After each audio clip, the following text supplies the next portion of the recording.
Olá, pessoal. Boa tarde. Estamos começando mais um Foro de Moscou. Hoje, quarta-feira, eu e meu querido Bruno Barreto temos alguns assuntos para falar sobre hoje. E antes de mais nada, Bruno, queria agradecer várias manifestações, muita gente parabenizando o programa, a iniciativa, compartilhando também em seus grupos, no Instagram, no próprio YouTube, muita gente comentando, né, elogiando e sugerindo, né?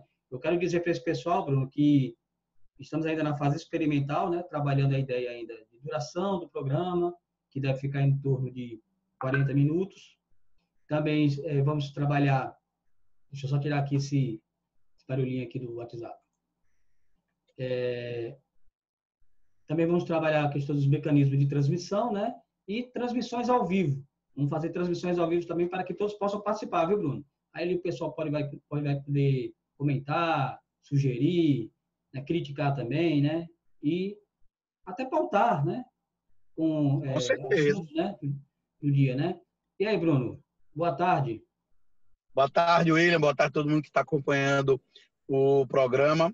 Olha, a gente está nessa fase experimental, precisa ajustar algumas coisas, precisa também fazer o canal no YouTube, né? Só que a gente precisa divulgar o programa já num canal que tinha mais um número, que já tem um número importante de inscritos, que era o meu, então para a gente dar um aumento, chamar as pessoas para o outro canal que a gente vai lançar, que é o canal da TV Moscou, certo?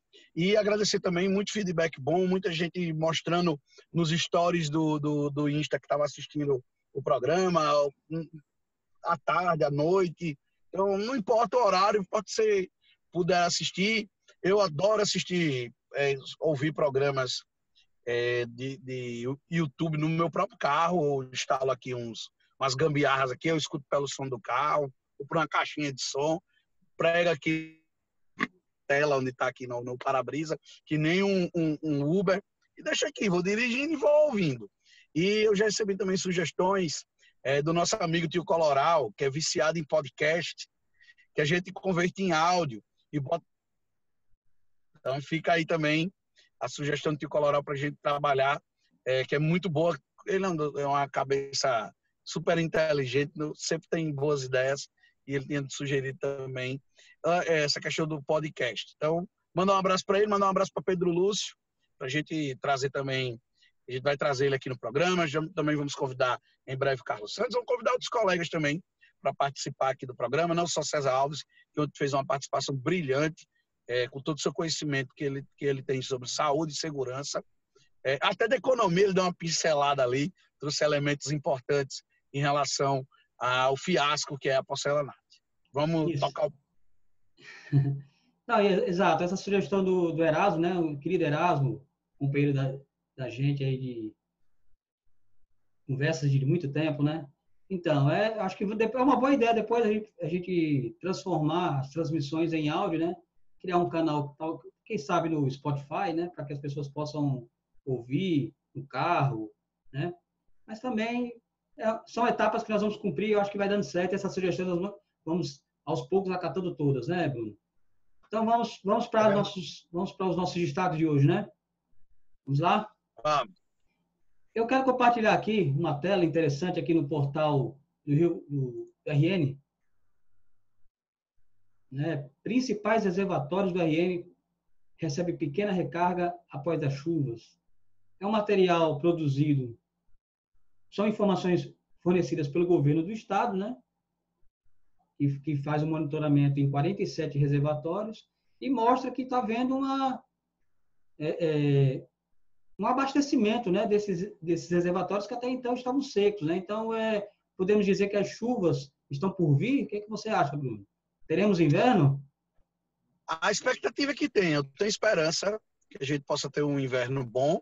Eu não gosto muito dessa expressão, prefiro chamar período chuvoso, porque a gente está, na verdade, no verão, né? Que onde a gente vive é verão o ano todo. A variação de clima é muito pequena aqui onde a gente está. Então, é verão o ano todo, mas então a expectativa é que a gente tenha um período chuvoso mais intenso aí. E eu acho lamentável que em pleno século XXI a gente ainda fica dependendo exclusivamente de chuva para garantir uma boa safra agrícola quando na verdade a gente já poderia ter aí um trabalho maior de buscar água nos poços, enfim. Israel é no deserto e lá eles conseguem produzir o seu próprio abastecimento agrícola através da agricultura irrigada. É verdade, Bruno. E essa questão, quando a gente fala de agricultura irrigada, a gente também tem que levar em consideração o seguinte, que o homem do campo, aquele lá, do sertão mesmo, não tem essas condições, né? Não tem os mecanismos, a tecnologia, a expertise do agrônomo, né? Para que possa facilitar a produção, né? Ou ampliar essa produção. E fica dependendo mesmo das chuvas, né? Isso para o plantio. E para muitos que precisam também da água, né? No dia a dia, né? Se não fosse programas como aqueles programas de cisternas, né? 1000 cisternas, né? A situação poderia estar seria bem pior. E falando também nisso na transposição, né? Está parada, né? Eu estive na inauguração de um trecho da transposição em Monteiro, na Paraíba, vi o quanto aquilo é importante para a cidade em festa, né? E as obras pararam, né? Não está havendo fornecimento de água, né? Os corredores ali também secos, né? Não está havendo trabalho de bombeamento, e isso se agrava. Então, é por isso que vamos esperar o período chuvoso, como você falou, né? Hoje já vivemos o verão constante, né? Apesar de termos o período do veraneio, né? Vivemos o verão, mas temos um período de veraneio, né? Eu adoro quando você fala aí que a gente passa 11 meses do ano no rigoroso inverno e um mês de verão que todo mundo corre para Tibau como se só tivesse essa época para ir para Tibau. É verdade, Bruno. Eu acho massa que o sujeito que vai em Tibau só dormir. Ele fica vindo trabalhar em Mossoró e volta para Tibau só para dormir. Só porque está em janeiro. E essa questão de Tibau, um dia a gente vai poder falar sobre isso, que o veraneio só é explorado em janeiro, né? A praia continua lá, né? Com o mesmo clima, da mesma forma, mas as pessoas preferem ir... É o ano todinho, praticamente a mesma coisa. É como se Tibau fosse um circo montado em janeiro e depois monta e vai para outro lugar. Por isso que eu falo que Mossoró tem uma praia itinerante, né? Que só dura janeiro. É um período de circo, assim, vamos dizer assim. Você tem uma praia 15 minutos de carro o ano todinho, mas só vai lá em janeiro. É muito interessante isso. Ô Bruno, vamos ver esse material aqui do Bernardo Melo Franco, a coluna dele no jornal O Globo, um jornalista que eu também admiro bastante. Ele fala que o governo cruzou os braços e recriou a fila do INSS. Você lembra bem que no período da gestão do Gabas, né, essa questão das filas praticamente não existia mais, né? Então, o que está acontecendo? Já 1,5 milhão de pessoas para se aposentar, né, prestes a se aposentar, que já contribuíram, na fila, esperando a aposentadoria. E se contar também outras pensões, esse universo aumenta para 2 milhões. 2 milhões de pessoas. Então, são 2 milhões de pessoas na fila do INSS, esperando pela aposentadoria, né? A gente sabe que a aposentadoria está sendo atacada em 2 frentes. Uma a partir desse sofrimento que os idosos estão enfrentando nas filas, e o outro pela capacidade de muitas pessoas não se aposentarem por conta da reforma. Então, eu queria que você falasse um pouco sobre essa questão específica que o Bernardo Melo Franco fala, do governo Bolsonaro ter recriado as filas do INSS. Primeiro que a aposentadoria está se tornando um artigo de luxo aqui no Brasil. É um luxo se aposentar, quando na verdade deveria ser um direito. E um ponto que me chama a atenção é que os serviços têm diminuído, a prestação de serviços.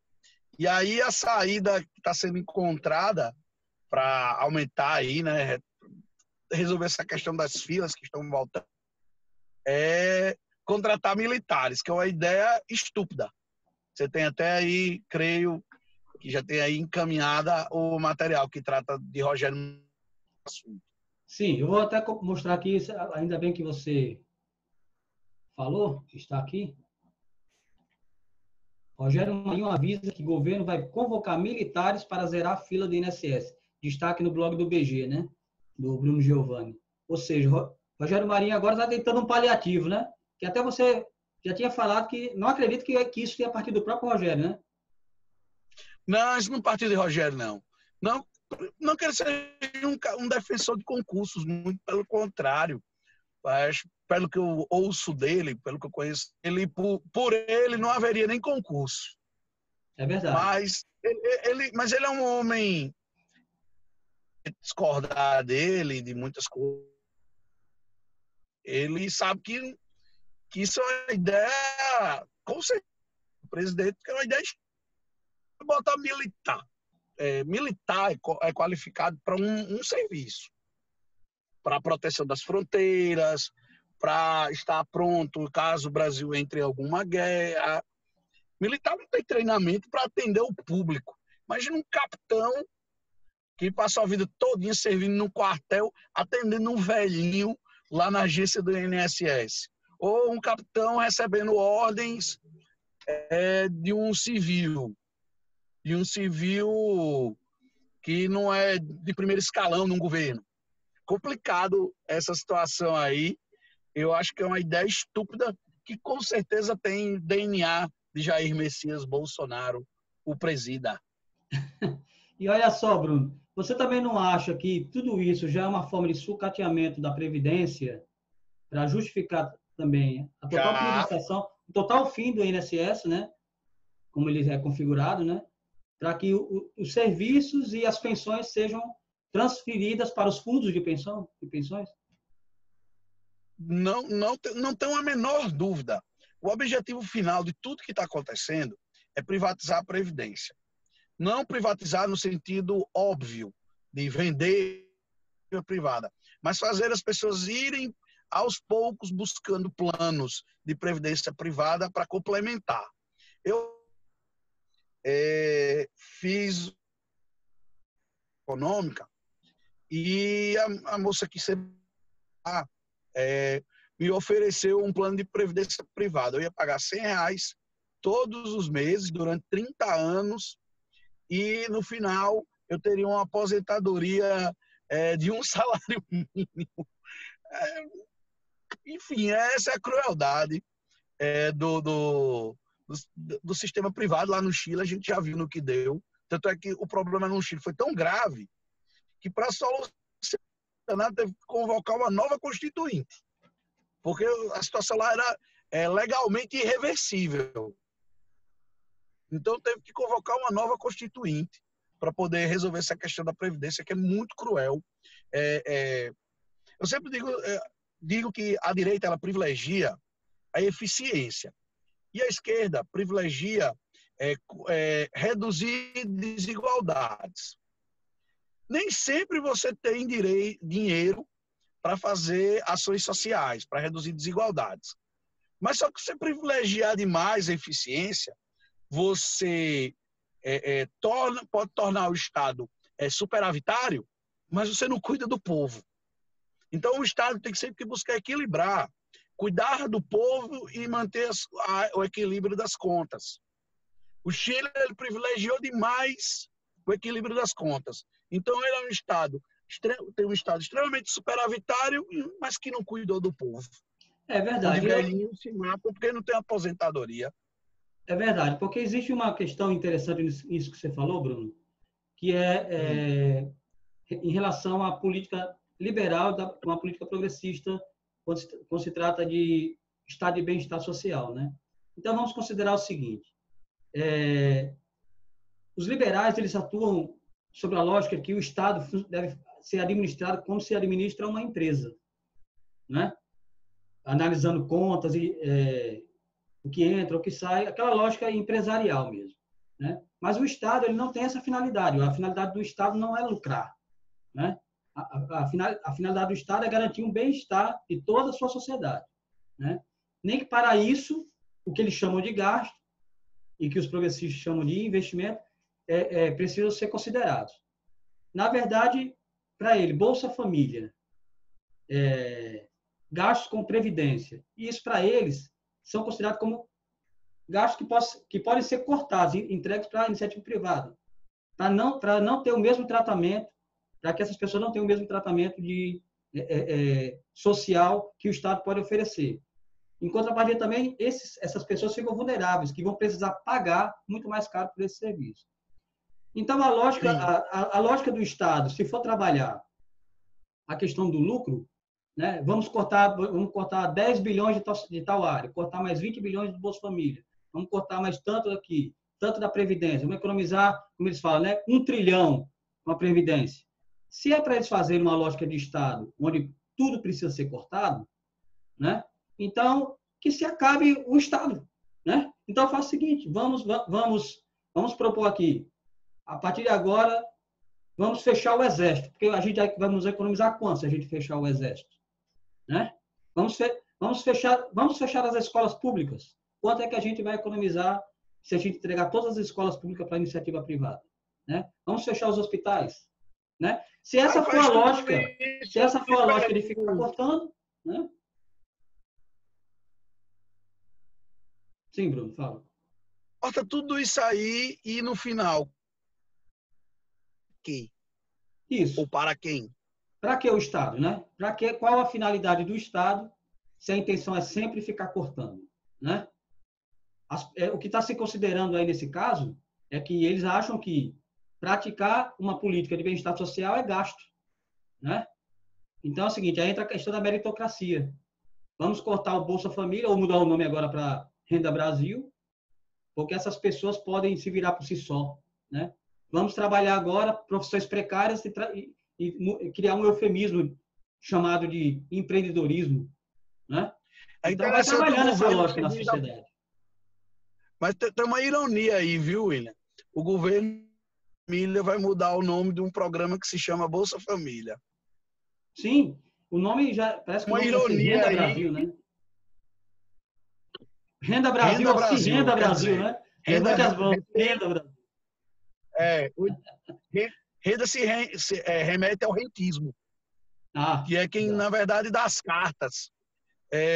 A gente precisa entender que o maior problema do Brasil é sua profunda e cruel desigualdade social.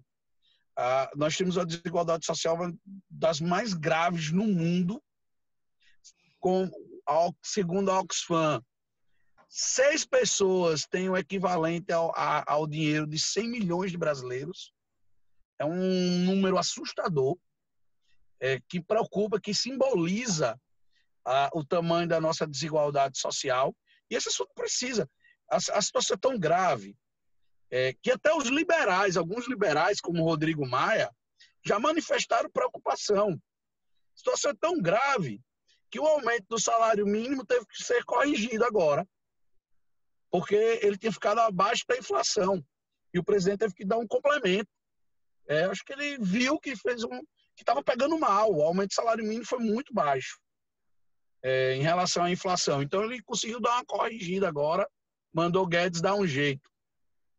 A gente precisa de mais atenção, de mais foco. Envolvendo uma guerra cultural que não traz vantagem nenhuma para o país, lamber botas do governo americano, do presidente Trump, e quando, na verdade, ele deveria estar focado em coisas grandes. O que a gente deve fazer para melhorar a vida dos mais pobres? Eu tive, na segunda-feira à noite, lá na creche, lá do Van Rosado, a creche que funciona, né? Ainda que em condições precárias, já que tem uma que não fica também lá no Van Rosado, e lá na fila com o Bolsonaro era um negócio absurdo. Veem ele como um demônio. Então, eu acho que o governo federal, o presidente deve estar ciente da revolta com o pessoal mais pobre com ele. Sem E quem dúvida, decide a eleição é pobre. Sem dúvida, sem dúvida. Não é o voto do rico que tem o mesmo peso do pobre, pelo menos na unidade dos votos, né? Não estamos falando aí das questões econômicas que pesam também nesse... E não é só econômicos, também discursivos e tal. Mas, Bruno, vamos entrar aqui no assunto, eu acho que é o assunto principal aqui da nossa transmissão. Queria que você falasse um pouco sobre isso. A Carol Ribeiro, ela, foi companheira sua no programa, os programas políticos da TCM. Ela fala um pouco sobre repercute ainda aquelas entrevistas, né, que a gente falou na primeira edição do nosso Foro de Moscou. Ela fala que para pré-candidatos, união da oposição em Mossoró não vai acontecer. Então, vai haver união da oposição, a seu ver, não apenas com relação a essa entrevista em si, mas dentro do que você já observa, há um cenário, pelo menos, propício para isso ou não? Nunca acreditei em união das oposições, nunca trabalhei com essa tese de juntar todo mundo fica mais fácil, não necessariamente. Pode ser que fique, pode ser que não fique, mas eu não acho que essa tese deva ser uma verdade absoluta. Isso é mais um discurso hegemônico que o rosalvismo implanta na imprensa, porque o rosalvismo sabe que a oposição toda não se junta, então ele vende a ideia de que a oposição só teria chance de ganhar se juntasse todo mundo. Ou seja, ele vende uma hipótese, uma condicionante, como hipótese de algo que ele sabe como não vai acontecer, vai se vender o discurso, vai pegar na cabeça das pessoas, e a psicologia tem muita influência no processo eleitoral. A oposição não se juntou, só pensaram neles, como se política fosse algo simples, feito por anjos querubins, e o Rosa vai ganhar de qualquer jeito, porque a oposição não se junta. A oposição pode ganhar se se juntar, gente. Basta que durante o processo político alguém consiga polarizar com a prefeita, que está bastante desgastada, e conquistar na reta final o voto útil de quem quer que a prefeita deixe o poder.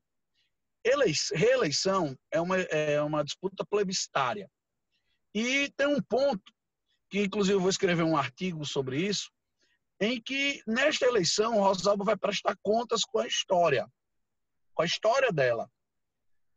Porque ela vai pegar qualificados, adversários que vão estar preparados para ir para o debate contra ela e para derrubar qualquer retórica.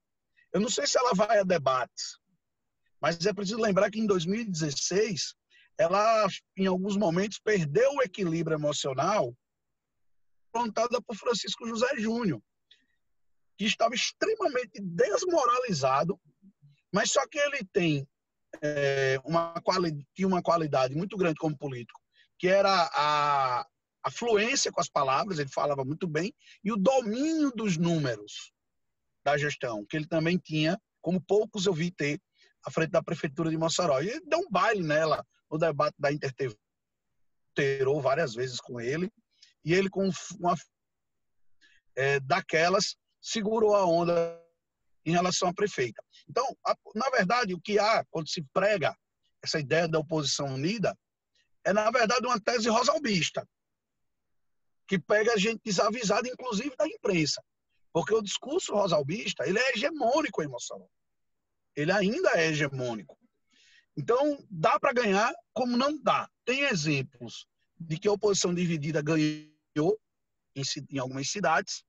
Mossoró, em 2016, claro que foi uma eleição que tinha um quadro em que o prefeito estava muito desgastado, foi uma oposição que polarizaram. Isso pode acontecer também. Como pode acontecer o que aconteceu lá em Ceará-Mirim, que o prefeito estava extremamente desgastado, mas como a oposição se divide em 4 candidaturas competitivas, e o prefeito Peixoto, nas eleições de 2012, acabou se reelegendo. Um cenário em que ele estava muito desgastado. Agora, claro, se a gente tiver 4 candidaturas competitivas em Mossoró, é melhor nem ter eleição. Mas eu não acredito que a gente vá ter 4 candidaturas competitivas em Mossoró. Vamos ter no máximo 2. Porque eu acredito, no máximo 2. Eu queria só fazer uma colocação aí com o que você estava explicando. Fique à vontade. É o seguinte, quando fala de oposição desunida, né, também a gente precisa considerar algum fator. É como se a situação estivesse coesa, vamos dizer assim, né, e a oposição fragmentada, né? E como se a oposição fosse os partidos de esquerda, que, na verdade, nesse caso, considerando o Alisson e o Jorge, não são partidos de esquerda, não são ligados à esquerda, não têm uma identificação com a esquerda. Então, vamos considerar que são, fazem parte de uma direita, sim, fragmentada, não a esquerda fragmentada, que também precisa de uma certa coesão. Mas eu acho que a direita também não está bem articulada, né? Então a situação também não está confortável assim, Não. como imagina, né? Olha, se você pegar, nós temos 6 candidatos de oposição, colocados hoje, pré-candidatos, expressão correta. Se você pegar pela esquerda, os pré-candidatos postos são do extremo para o centro. Thelma Gurgel e Isolda, que estão na mesma faixa. Tanto faz aqui botar Gutenberg ou Isolda na ordem, estão na mesma faixa eleitoral. Se você pegar pela direita, você vai ter no extremo Daniel Sampaio e Alisson e Jorge também na mesma faixa. Tanto faz, eles estão mais próximos do centro. Então, você tem aí um cenário em que Thelma não vai se com PT e PCdoB. PT e PCdoB é questão de tempo que eles se entendam. Eu concordo e eu acho que Gutenberg Dias fala certo. Quando ele diz que o PT e o PCdoB não vão ter alinhamento, o alinhamento não deve ser automático, não deve ser mesmo, seria indigno por parte do PCdoB não ter alinhamento automático. Não, ele tá por... Eu aposto que no final Gutenberg vai terminar compondo e sendo candidato a vereador. Esse é o entendimento que eu acho que vai acabar acontecendo. PT e PCdoB com certeza vão se entender. Acredito que o PSB aqui em Mossoró termine também apoiando o PT, e vai se formar ali um agrupamento. O deve ficar. O PROS, que Ricardo Dodoca está deixando, também vai ficar com o PT, ligado a Zenaide. Vamos ter esse arco aqui pela esquerda. E pela direita, há um fator.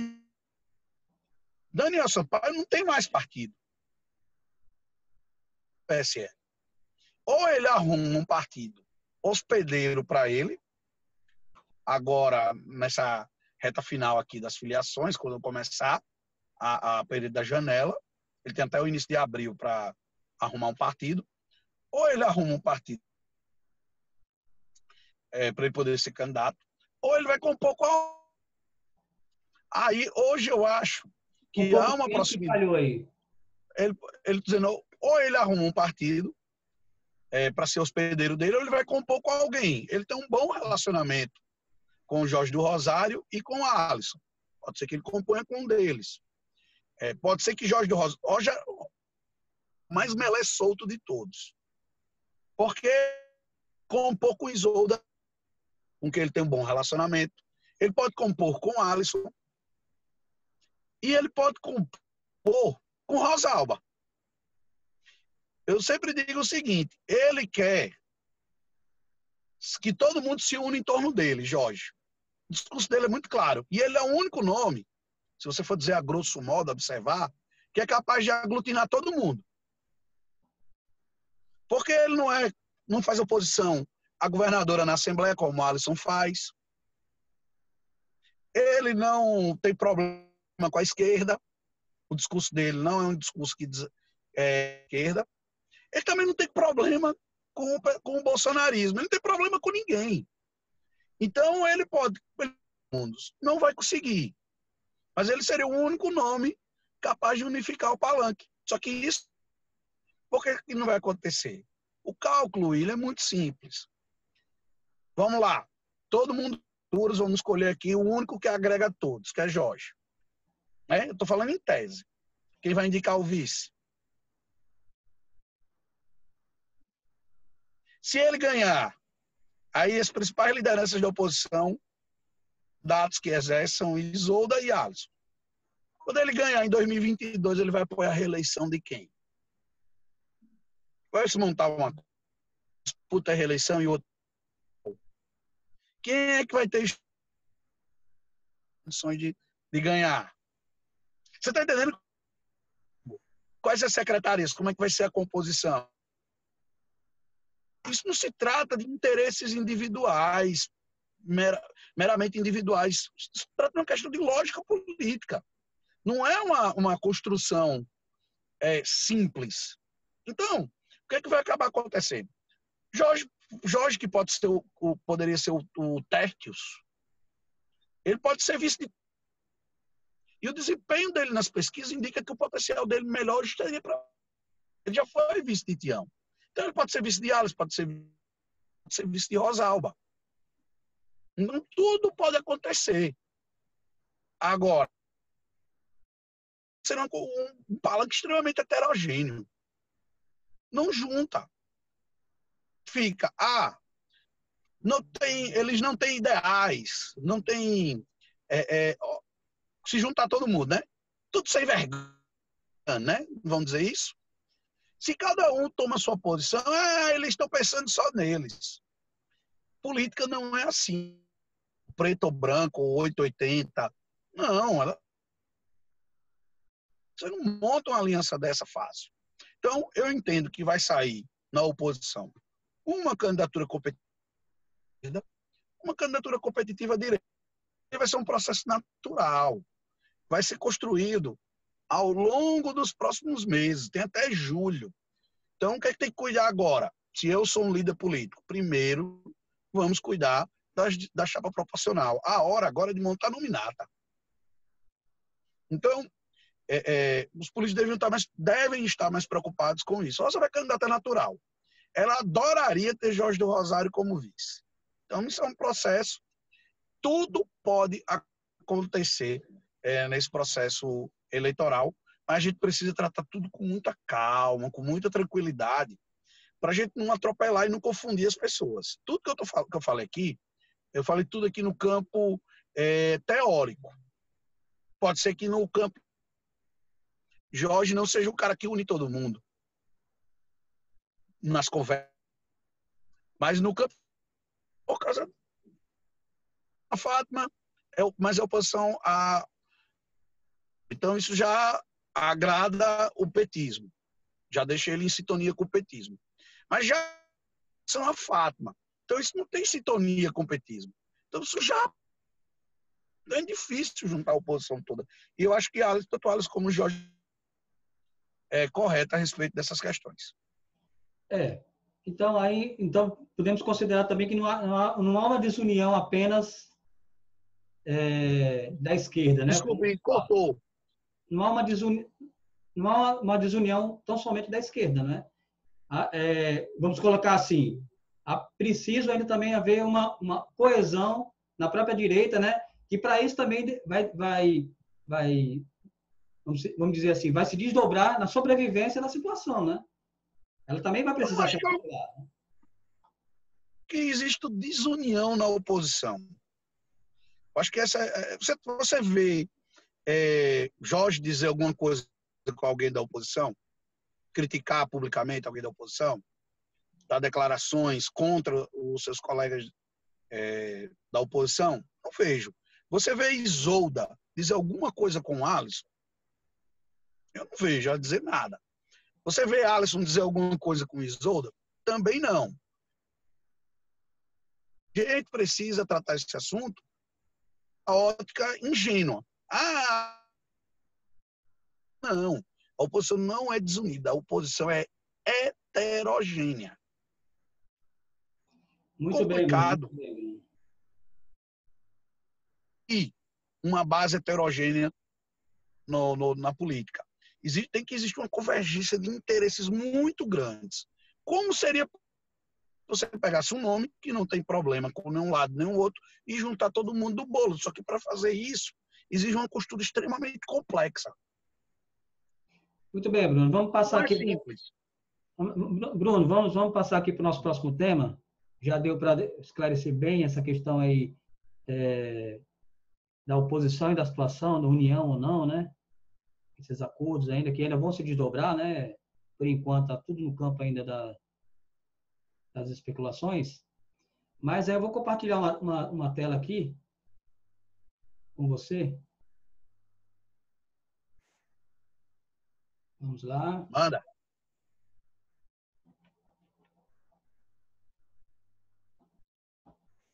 Não, Bruno, antes de compartilhar essa tela com você, eu queria que você falasse sobre um tema que você queria colocar aqui. Vou deixar essa tela para o final, sobre a questão das emendas parlamentares, né?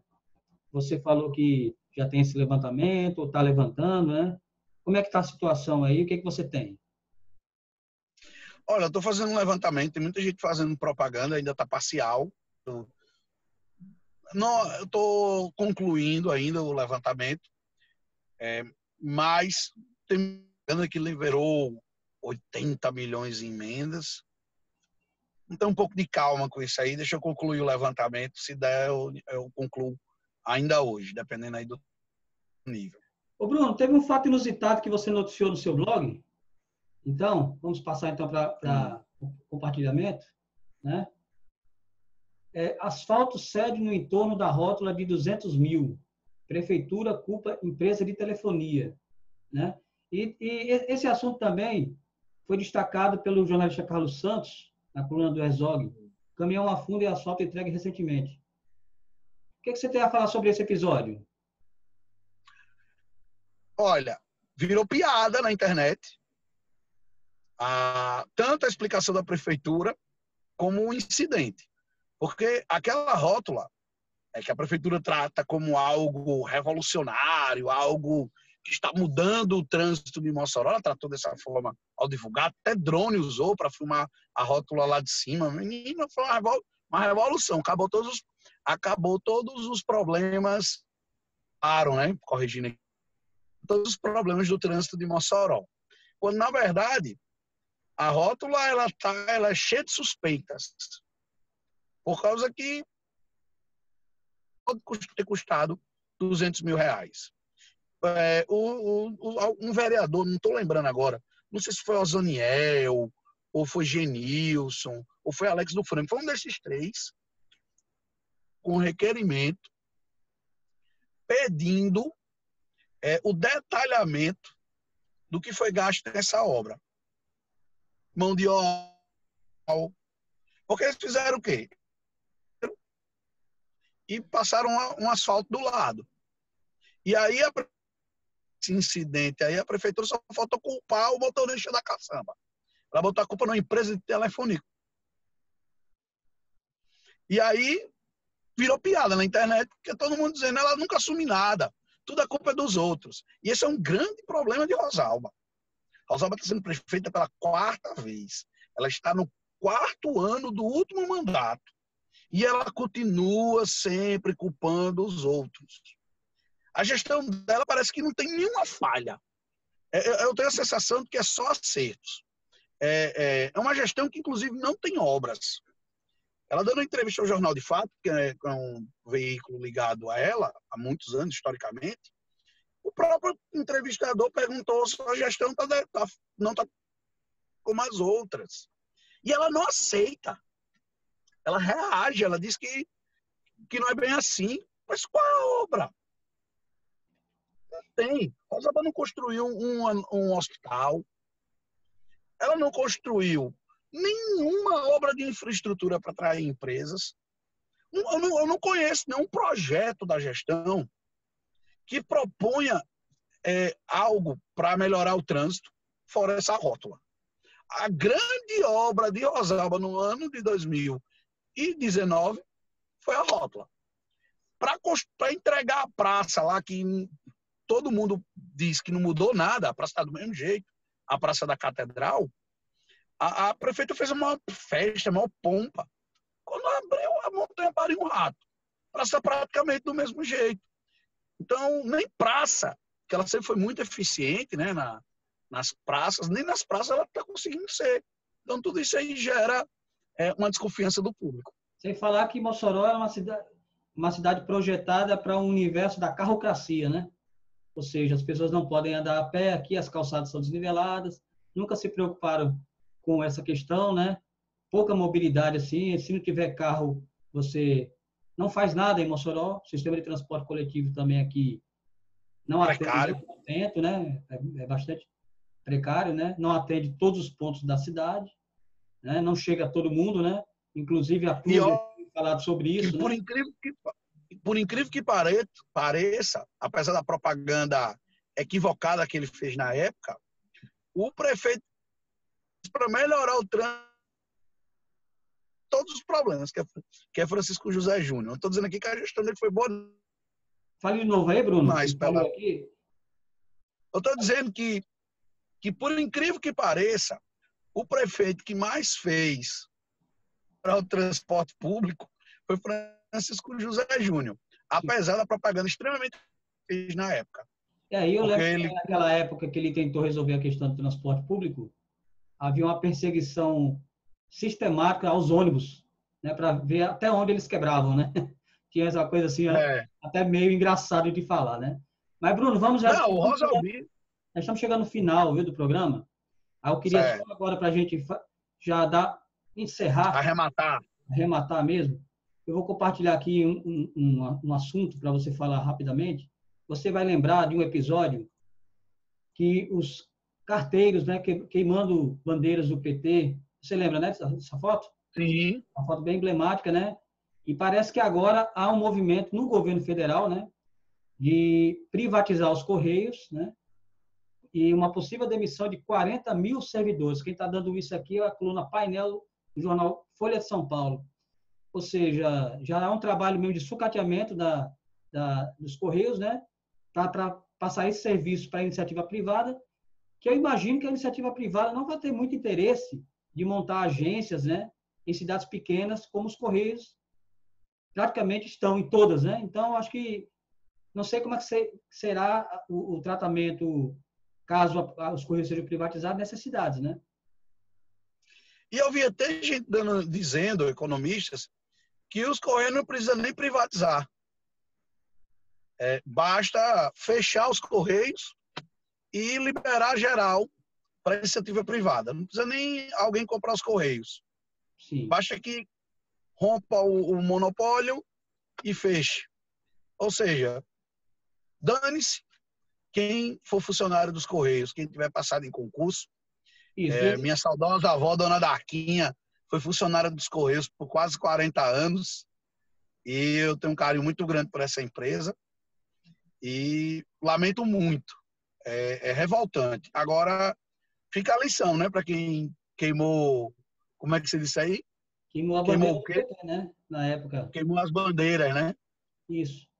A lição aí, evidentemente que os Correios é uma empresa nossa, né? E a gente jamais queria que chegasse a esse momento, né? Mas me parece que, pela coluna do painel da Folha, esses 40 mil servidores concursados serão demitidos, né? Eu não sei qual é o dispositivo que permite isso, mas eles não serão absorvidos pelo governo federal em outras funções. Serão demitidos porque parece que não haverá mais serventia para esses 40 mil servidores. Pois é. Isso certamente vai vir. Bruno, então, encerrando o tema, eu só queria reforçar aqui uma matéria que saiu na coluna do Jamil Chad, no UOL, dizendo que na ONU, né, o Brasil esconde ditadura e fala em anistiar crimes de desaparecimento. Rapidamente, Bruno, analise esse ponto aí. O Brasil escondendo um período negro, né? Um período sombrio, vamos dizer negro não, para não usar um termo que não condiz com o nosso pensamento, mas um período sombrio de trevas, não é isso? Não me surpreende. O presidente nega que tenha sido uma ditadura. O presidente chama de contra-revolução, que foi um golpe. O presidente exalta aquilo como um passado ideal para a sociedade brasileira, quando uma das características do fascismo é essa. Realiza um passado. No tempo de Mussolini, na Itália, ele resgatava a Roma antiga. No tempo de Hitler, na Alemanha, ele resgatava os povos germânicos. E Bolsonaro, o passado idealizado dele é o da ditadura militar. Então, ele não vai considerar isso ditadura porque queima o discurso dele pró-regime militar, que ele gostaria muito de resgatar. Verdade, Bruno.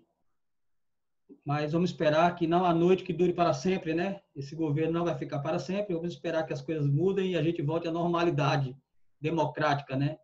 Construída com Tornando a gente segura a onda. o suor e o sangue de muita gente que hoje ele renega, né? Então, Bruno. Vamos seguir resistindo. Vamos seguir resistindo. Então, Bruno, obrigado aí pela participação hoje no nosso foro de Moscou. Valeu, William. Obrigado a vocês que estavam assistindo até o fim. Vamos manter uma duração parecida com essa, em torno de 40, 45 minutos, para não cansar também, né? E para deixar um pouco para amanhã, né, Bruno? Vamos falar tudo hoje. É verdade. Né? Então, até amanhã. Amanhã a gente vai discutir também os temas do dia, os assuntos. Ainda na fase experimental, curtam o programa, compartilhem o programa, se registre lá, faça a inscrição para poder receber as notificações. Até mais. Aperta o sininho. Sim, e acione o sininho. Então, gente, até amanhã. Bruno.